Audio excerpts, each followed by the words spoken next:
Welcome to Our Darlingtown, the podcast where we explore the heart and soul of Darlington through its local independent businesses and the people that make it special. I'm James Carver. I'm Henry Carver, and we're here to shine a spotlight on our beloved town. Join us as we sit down with the passionate local people to delve into their stories and uncover the unique contributions they make to our community and to find out about the town where we live. Get ready to be inspired by the people and stories that make Darlington truly special. So, in this episode, we're talking rugby. Yep. Something that's quite close to our heart. And a club that's quite close to our heart. Absolutely. Darlington Rugby Club, specifically 3 representatives from the ladies team and the ladies section. Incredible guests, each with a different story about how they got into rugby. Yeah. And just they've formed a fantastic community. And with the Women's World Cup in England this year and England being favourites, a fantastic episode to listen to. Let's go. Today we're diving into the sport of rugby, specifically Darlington Rugby Club's incredible ladies team. We're joined by some amazing guests who've played key roles in shaping this thriving community. First up, we have Chris Ando Anderson, a club legend who've been... Are you a club legend? Of course you are. Not yet. Work in progress. Who's been involved at Darlington since his junior days. Chris set up the junior girls section, coached the seniors women team, and is now a key figure in the club's growth. Next, we have Amy, a passionate player who's been in the game since the age of 7, which only seems like a couple of years ago because you look really young. Amy shares her love for rugby, the confidence it's giving her, and her recent achievements of making the Durham County Team. Bravo. Lastly, Rebecca Snook, a club veteran who started playing at Darlington in 2003. We'll talk about her journey in rugby, her time as the injured captain of the ladies team, and her role as director of rugby for the girls and ladies section. Let's get into it. Morning. Are you happy being called a club veteran? Wow. I do apologise. Makes you sound old, like. Well, I am old. I've been there since 2000. Yeah, but I've been there 22 years. I started playing at 23. I don't think that is that a legend. I think it's someone as a veteran or sorry. So we've got a veteran, we've got a legend. Yeah. Yeah. Or nearly legend. Ando is definitely the legend. No, work in progress. Yeah. It's not legendary status just yet. Getting there, you're very close. So how is the season going, guys? I think it's gone better than expected in terms of the ladies. Well, I was expecting good things this season, so I would disagree. But yes, it's been good. Did we say that Snook's also first team captain at the moment for the ladies? Injured captain. Injured captain. Right. Injured captain is. So let's hear it from the captain first. I think in terms of scores on the doors and where we're sitting on the table, I'd agree with you in that we were expecting more wins, I guess. But I think there's been a definite shift in that mentality across the players and how they've kind of come together.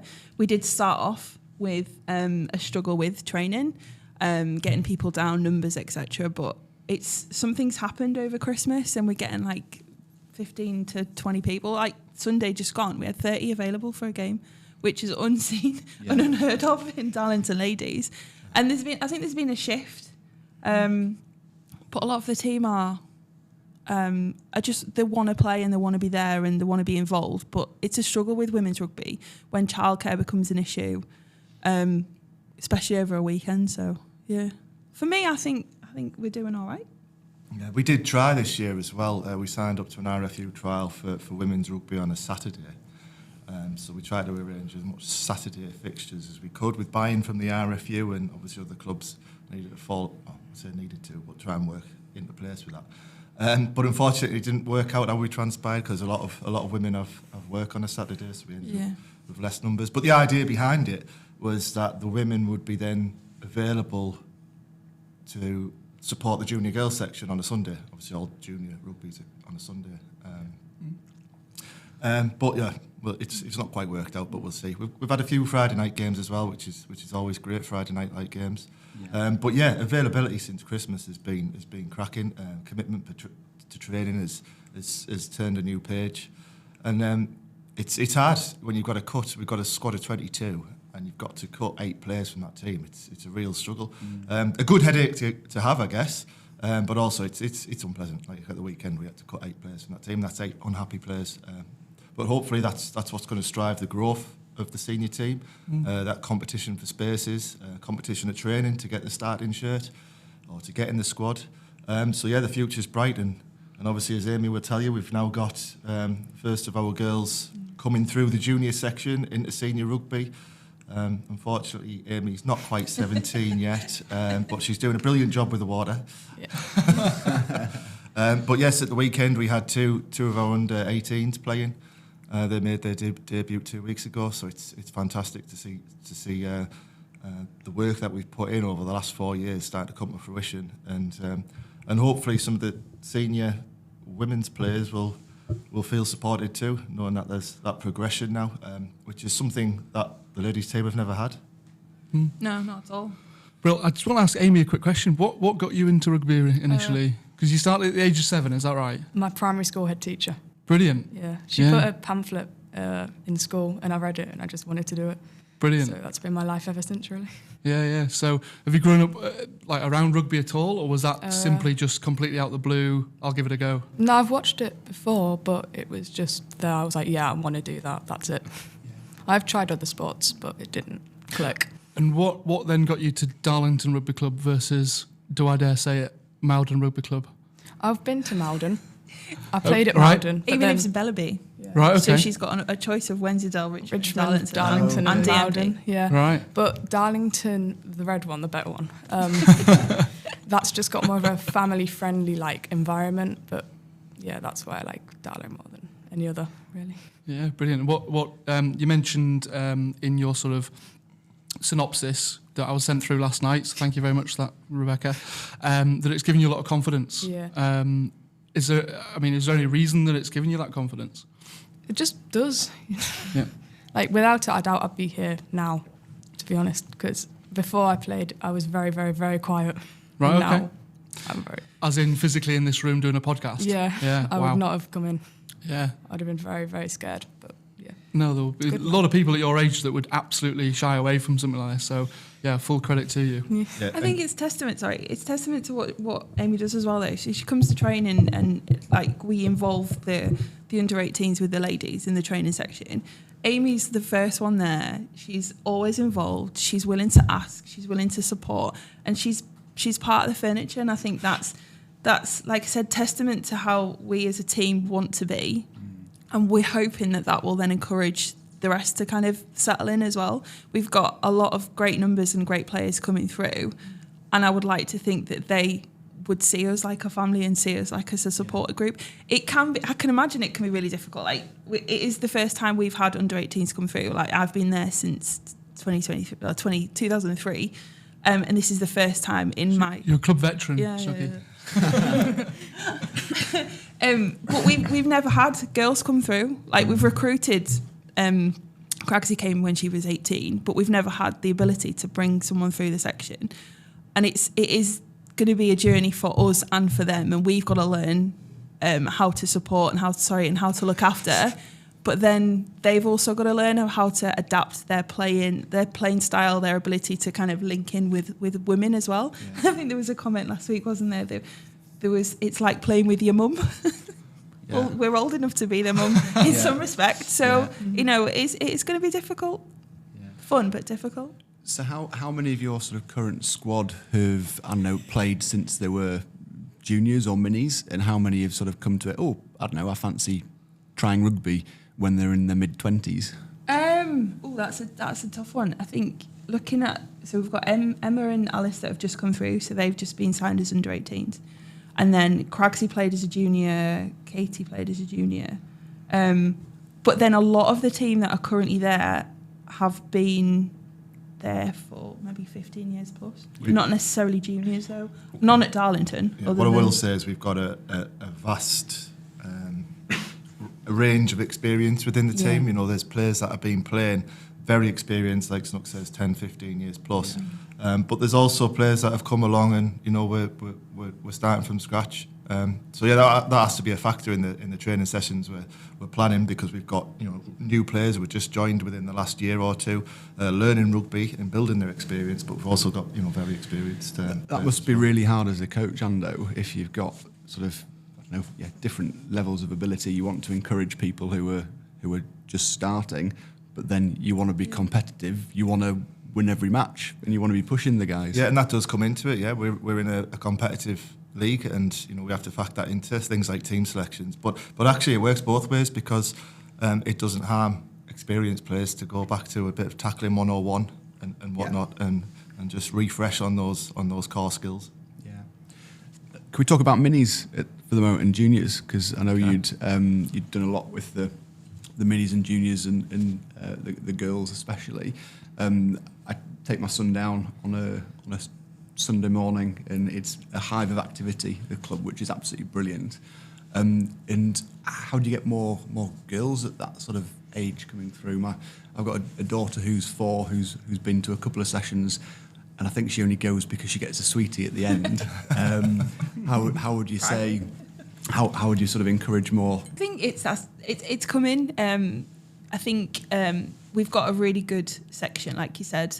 There's a really good vibe down there on a Sunday. I love Sunday mornings. Rugby is becoming a sport for all. It always has been, but more so with the prominence of women's game.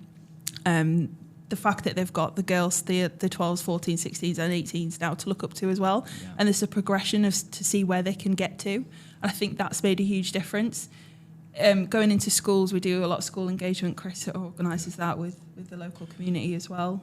Yeah, so I guess over the last 4 years, rugby's really taken off with the girls. So we started with about 5 players back in 2021, and we've just grown. And I think on the most part, it's been word of mouth type of growth. But as Snook says, we do have engagements with Darlington Sports. So they run like tag competitions at the club that we volunteer to come down and referee. For the last couple of years, I've ran an intro to rugby session for an afternoon for year 6 and year 7s. Again, just volunteer, just marking myself out the office for an afternoon on the basis that we're getting 60 kids onto the field, and hopefully 1 or 2 of them will say, I like this, I'm going to come training. Yeah. And which we have done. But we're continuing to grow, and it's a strange thing for the girls because it's a dual age band. So we have under 12s, and then they move up to under 14s, and then it's under 16s, under 18s. So each year they play with a different set of players. If you like, as say the year 9s go up and the year 7s come into the 14s. So you've got year 7 and year 8, year 9s and year 10s. No, it's the other way around. Sorry. I think the festival as well has helped us. The success of that Harmonies and Juniors Festival at Darlington is one of the biggest in. Well, yeah. It's been going since 1974, our Minis and Juniors Festival, which is May Bank Holiday weekend this year. Yeah. But it's every year, first May Bank Holiday weekend. Introducing the girls' games, was it last year, the year before? I think that's had a huge help as well, because players' sisters, nieces, cousins, whoever, will come and watch their siblings play. Yeah. And we had a lot of questions and a lot of catchment, I guess, from last tournament. Yes, I remember, and it wasn't a playing girl sister. It was one of the junior boys. I think he was an under 15. I remember after one festival a couple of years ago, she's seen the girls having a good bit of banter and doing the TikToks and singing some songs on the pitch after the festival. The closing party or whatever. And she came over with her mum and she said, "What can I do to be part of that?" Yeah, really? There you go. Yeah, that's the utopia, isn't it? The festival was absolutely fantastic last year. We were down with our kids, and was it the Sunday sort of lunchtime that the girls came on, and they had, I don't know how many teams, 12 or 15 full teams? I had a broken collarbone. But there was a photograph that I'd seen that I think Adam took, and the first team pitch was nearly full with girls rugby players. It was so exciting. It was absolutely brilliant. And really good quality as well. Like we watched a couple of the games, and it was very, very exciting. It's very competitive. Yeah. It's I guess it's not that sort of thing that you think of if you were to prejudge it. They don't take no prisoners on the pitch. The girls. It's very competitive rugby. And I remember this because we did specifically get a photo of that event, and I can't remember the players, but it was in the region of 100 players, and we got them all on pitch 1 for a photo to say this is It was unbelievable. Yeah. I'm sure we can get that picture on the show in some way, shape or form. Yeah. How do you think the game's changed over the course of the last 10, 15, 20 years? Because bearing in mind the men's professional game only became professional in 1995, and you said you started in 2003. Amy wasn't born yet. So You can slap me later. So that question's not directed to you, Amy. But in terms of the women's game, how has it changed over the last 10, 15 years?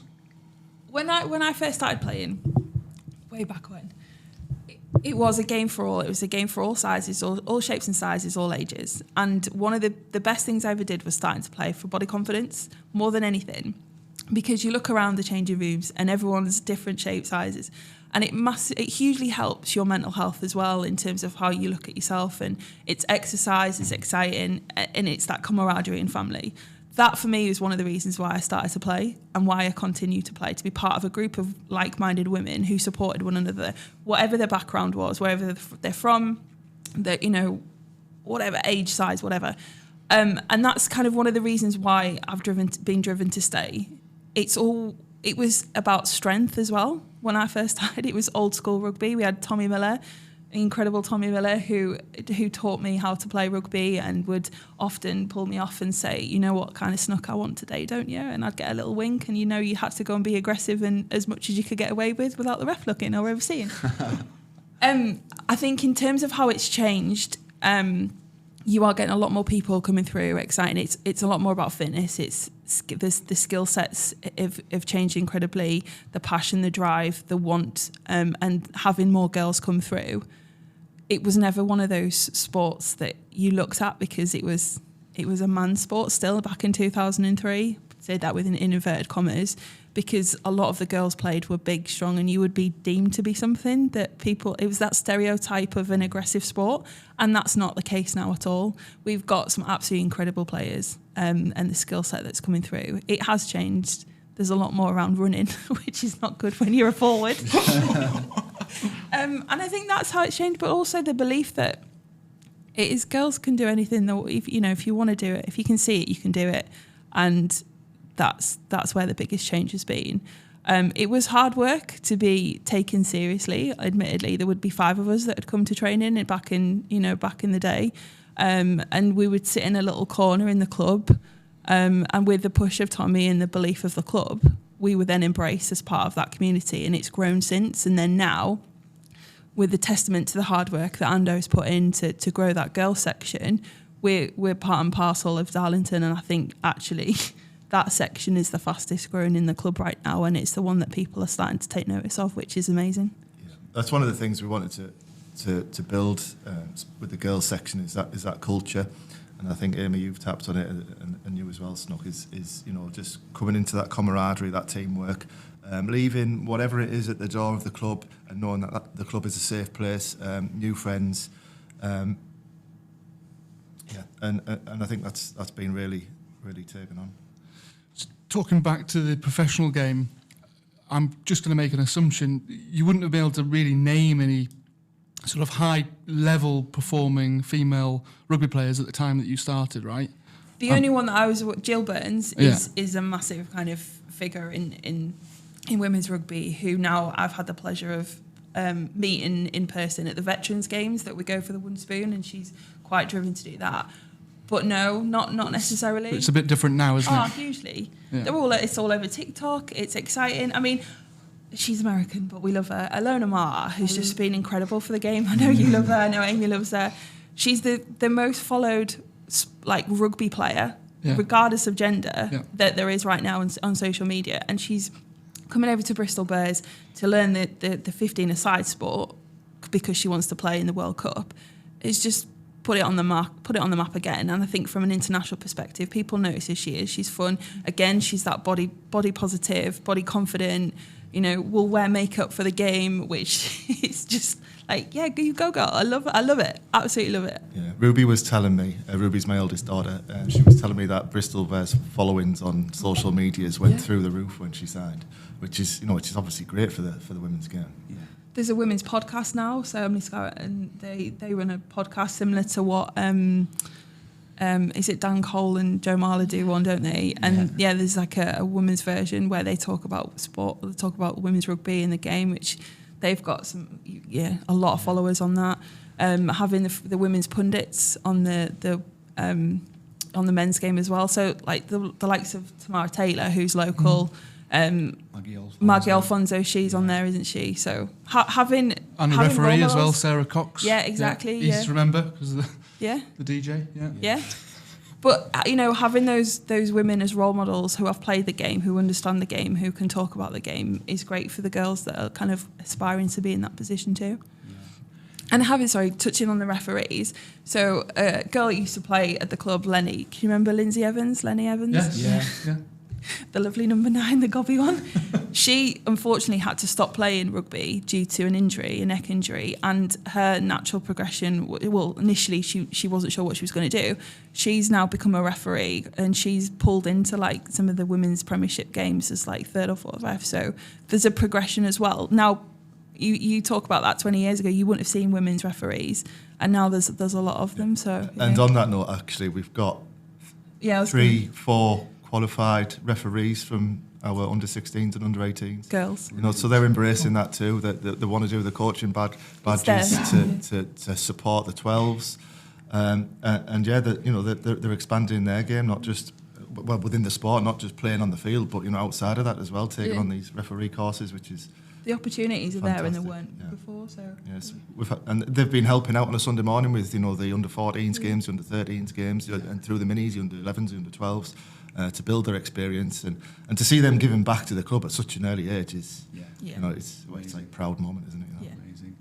And we've got a home World Cup this Have. year. Yeah, have you got tickets here? well, no. They were quite difficult to get hold of. The girls, Kaylee, so Ando's wife, she was fantastic in kind of aligning that together with sorting tickets out for the section. I've got a hotel room booked for the final. Haven't got a ticket yet. I'm very tempted by This is assuming we're going to make it to the final. We will. Yeah. I've got faith. I think I'm very close to purchasing the £295 hospitality ticket, just because I need to go. But yeah, I'm ready waiting for the next relief. So I think the next relief is May. We have got quite a few tickets as a group Yeah. for the semi-finals down Bristol way. Yeah.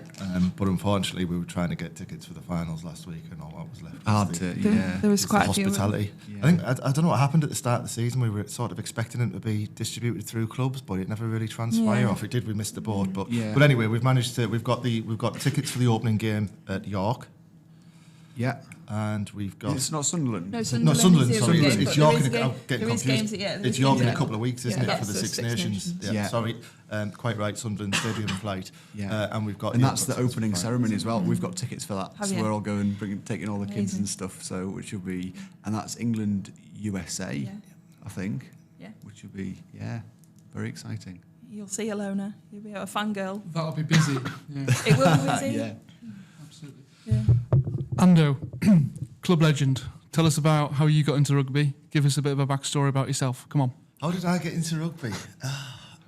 You're an absolute giant of a man. Someone went, get on the rugby pitch. I think, yeah, Crap at football. So. pretty much. Yeah, exactly. Yeah, I think I did try my hand at football, and it was no good. Got the turning circle of a Boeing 747, so I wasn't very nimble on a football field. I played rugby at school. I think it was around about year 7.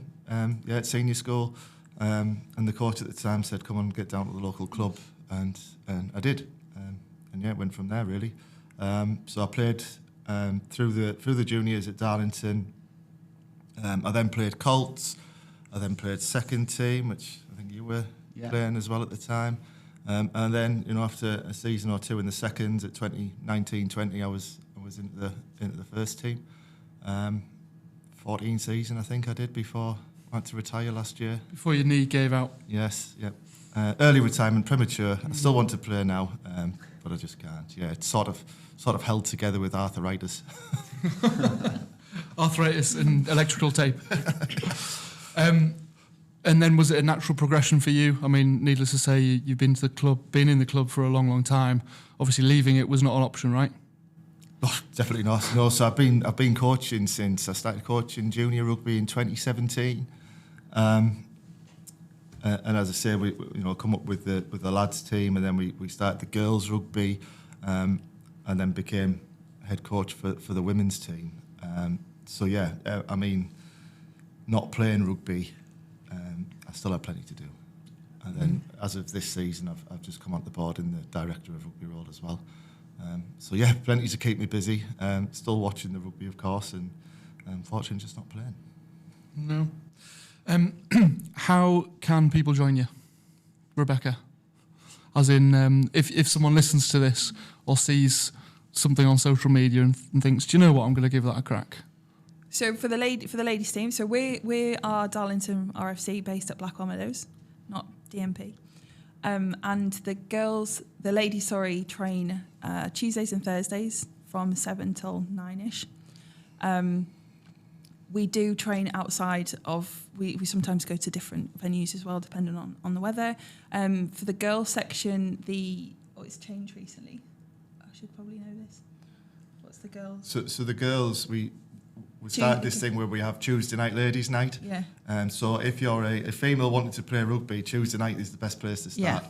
So we start from 6 o'clock with the under 12s. That's it. And then we have from 7 o'clock we have the under 14s, under 16s, under 18s, and the ladies all training in the same pitch in the same area. Sometimes we have a bit of a link up, have a bit of fun as a full section session, and we try and do that through pre-season where we can. So yeah, it's like I said before, that culture, trying to build that tight knit. But obviously, as we get into the season, each team wants to do their own specifics. But ultimately, Tuesday night, ladies' night. I think what's been great this time around, this season, last season, is the way that Chris and the team have implemented the training, in that the skill sections that we have are all the same for each of the age groups, which keeps that level of consistency in terms of how they play, the level of play, the calls that we make, and it's then built on. So from under 12s right the way through to the ladies, there's that consistent approach. So when the girls come through, they're ready and they know what's going to happen, rather than a completely different kind of set of. Yeah. And I guess it must be said as well, it's not just us. We've got a fantastic team of volunteers behind us, supporting the section. From coaches, under 12s coaches, under 14s coaches, under 16s coaches. It's brilliant. Amy, how did you break your collarbone? Oh, I had to ask. Please tell me it was just you fell over. It wasn't rugby. No, it was rugby. Okay, you're right. Sell the dream. Basically, I was at a Morpeth Sevens tournament, and I tackled a girl, and she landed on my collarbone. Oh, nasty. So this one. Yeah. All healed now? Oh, yeah. Yeah, good. And how did it feel getting into Durham County Team? Oh, I literally screamed in the car. Did you honestly. really? Yeah. It was so cool. My dad phoned me and I was like, oh. And then he was like, oh, you've got into it. I was like, oh my God. It was so cool, honestly. So do you do trials, or do they come and watch you play, or how does No, that? you have to go through 3 trials. One of them was on a Sunday, and my parents didn't tell me because they'd know I'd get so worked up about it until the morning. Yeah. So we went there, and then there was one later on in the week, and then one on a Sunday, and then that was it. Then. Fantastic. So have you played any matches for the county Yeah, yet? the season's finished now for county, but yeah, I scored a try last one. Well Your done. first try. My first county Your try. first county Amazing. try. Yeah. First of many, hopefully. Yeah. Yeah. And what sort of you quite ambitious to progress Well, further? Or yeah, my first goal was county, but now it's going to grow a bit more. So yeah. So is next sort of the north? Is it, yeah. yeah. But Exciting. Very exciting. What would be the 27, 28, 29 World Cup? That's got to be the dream, yeah, right? Yeah. Come on, set the limits high. Yeah. Set the bar high. Set the yeah. bar high. Definitely. Absolutely right. Good. Thank you very much indeed for joining us today. Time has absolutely flown. Is there anything else you want to add? Any other last messages that you want to put out there? You said you had a message from So I've got your colleague. She will not necessarily colleague. She's our female president. Female the president. The first women's president. So I just wanted to. I mean, do this that. has been in the diary for ages. Why is she not here? That's not been in the diary. Come on. Yeah, so the club is 163 years old. No, 165 years old, 1863. And yeah, in that time, we've never had a female president until this season. So Amazing. it's quite a thing. Bravo. Sorry, I thought I'd just give you an intro No, there. thank you. So Ding, Ali Bell. What? Yeah, I was going to say, why is she called Ding? And surname's Bell. Yeah, genius. So Ding, I think Ding this is Bell. my favourite nickname of all time. I love it. It's I brilliant. genuinely can't call her Ali. People shout Ali, and I'm like, who are they talking to? I think last week we had 3 A Bells on the team, Oh, which really? completely confused me. Ding, Because I was ding, like, ding. who? Yeah, Ding, ding, ding. Got the bells out. So yeah, I just want to kind of, if I can read this out, that would be great. Absolutely. before we 100%. finish. Okay, so from Ding, having played for Darlington Rugby Club for over 23 years and captaining the ladies' side for a number of those years, it was a great honour to be asked to be president. It gives me immense pride as the first female president in our 162-year history. See, she says 162, you said 165. Especially at a time when the girls' pathway to the women's team has come to fruition and is looking so healthy with a strong contingent representing the county recently. The future is certainly looking bright at DRFC, and I hope I can give them something to aspire to. As she's a 100%. legend in the club. Absolutely legend. Yeah. Thank you very much indeed, Ando, Amy and Snooky. Thank you very much indeed. Thanks Thank for you having us. both. Thank Cheers, you. chaps.